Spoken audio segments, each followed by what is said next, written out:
আসসালামু আলাইকুম। তৈরি করব গ্রাম বাংলার ঐতিহ্যবাহী একটি খাবার দুধ কদু। এটা তৈরি করা হয় লাউ দিয়ে। লাউ দিয়ে তৈরি এই ডেজার্টটি খেতে কিন্তু অনেক মজার।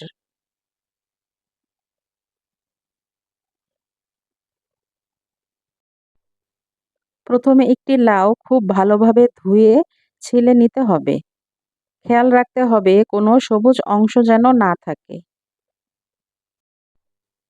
লাউটাকে ৪ ভাগ করে কেটে নিয়ে ভিতরের যে নরম সাদা অংশটা সেটা বাদ দিয়ে দিতে হবে।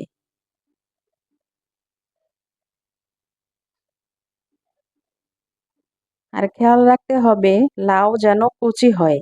লাউ যদি কচি না হয়, লাউয়ের পায়েস কিন্তু খেতে ভালো লাগবে না।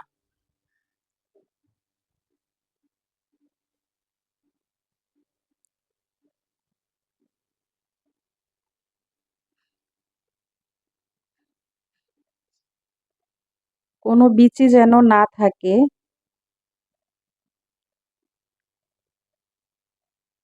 তারপর লাউগুলো ঝুরি করে কেটে নিতে হবে। আমি একটি গ্রেটার দিয়ে গ্রেট করে নিচ্ছি। চাইলে বটি বা ছুরি দিয়েও ঝুরি করা যাবে। তবে সহজ সমাধান হচ্ছে এভাবে গ্রেট করে নেওয়া।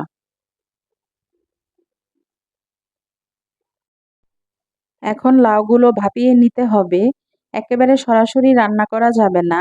একটি পাত্রে পর্যাপ্ত পরিমাণ পানি বসিয়ে যখন পানি গরম হয়ে আসবে, তখন লাউগুলো দিয়ে দিব। একেবারে হাই হিটে ৫ মিনিট ভাপিয়ে নিতে হবে। ৫ মিনিট পর এগুলো ছেঁকে নিতে হবে। ঠান্ডা হয়ে আসলে হাত দিয়ে বা কোনো চামচ দিয়ে যে অতিরিক্ত পানি আছে যতটা সম্ভব চেপে চেপে ফেলে দিতে হবে। তাহলে দুধ লাউ রান্নার সময় আর পানি ছাড়বে না, খেতে বেশি টেস্টি হবে। চুলায় একটি প্যান বসিয়ে তাতে দিয়ে দিব 1/4 কাপ পরিমাণ ঘি। ৩টা এলাচ মাথা ফাটিয়ে দিয়ে দিব। দিব লাউ। সবকিছু করার পর এখানে লাউ হয়েছে ১ কাপ পরিমাণ।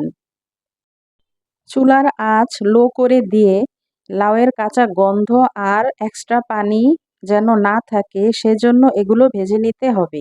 এমনভাবে ভাজতে হবে যেন লাউয়ের কালার পরিবর্তন না হয়।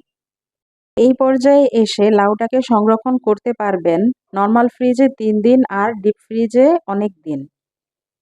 প্রায় ২ থেকে ৩ মাসের মতো।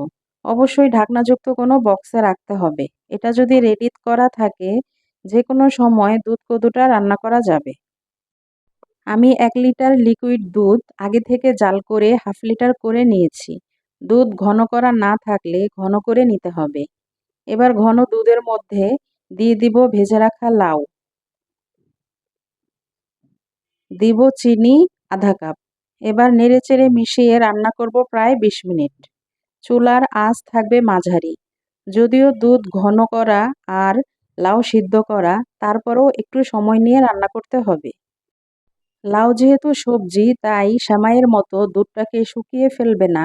এটাকে জাল করেই কিন্তু ঘন করতে হবে। ফিরনি বা পায়েস যেরকম ঘন থাকে, পাতলা থাকলে কিন্তু খেতে ভালো লাগবে না। দুধ লাউ ফ্রিজে রেখে ঠান্ডা করে খেতে বেশি ভালো লাগে। অবশ্যই বাসায় তৈরি করে খাবেন। রেসিপি সম্পর্কে কোনো কিছু জানতে চাইলে কমেন্টে জানাবেন। ভালো থাকবেন। রেসিপি ভালো লাগলে সাবস্ক্রাইব করে সাথেই থাকবেন।